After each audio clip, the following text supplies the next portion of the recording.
এখন বাজে ভোর 3:30, চারিদিক একদম অন্ধকার। আর আমরা যাচ্ছি একটা জায়গায় ঘুরতে, ভিডিওটা আগে দেখলেই বুঝতে পারবে। হ্যালো গাইস, আজকে আমরা যাচ্ছি বীরভূম জেলার একটা ফেমাস জায়গা। আমরা হাঁটতে হাঁটতে বেরিয়ে পড়ছি নলহাটি স্টেশনের দিকে। তারপর আমরা এখান থেকে টিকিট কেটে উঠে পড়লাম ট্রেনের মধ্যে। ভোরবেলা বলে কোথা, তাই ট্রেনের মধ্যে তেমন কিছু ভিড়ও ছিল না। তারপর আমরা ট্রেন থেকে নেমেই পৌঁছে যাই রামপুরহাট স্টেশন। আর ওখান থেকে অটোয় করে চেপে ফাইনালি পৌঁছে যাই তারাপীঠ। তারপর আমরা হাঁটতে হাঁটতে চলে গেলাম মন্দিরের দিকে। রাস্তার দুপাশে শুধু দোকান আর ভিড়। এখান থেকে পুজোর সব জিনিস কিনে আমরা চলে গেলাম মন্দিরের দিকে। অবশেষে সবাই মন্দিরের মধ্যে চলে আসি। তারপর গাইস দেখতেই পাচ্ছ কত মানুষের ভিড়, সবাই লাইনে দাঁড়িয়ে আছে। আর আমরাও দাঁড়িয়ে গেলাম লাইনের মধ্যে। আর হ্যাঁ গাইস, লাইনটা দেখে লিটারেলি মাথা ঘুরে যাবে, এত মানুষ শুধুমাত্র একবার মায়ের দর্শন পাওয়ার জন্য। আর ফাইনালি আমাদের পুজো কমপ্লিট।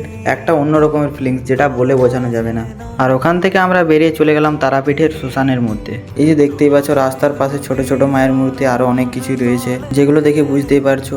আর চারপাশে সাধু। দিনের বেলায় ঠিক আছে, কিন্তু গাইস রাতের বেলায় এখানে আসার সবার সাহস নেই।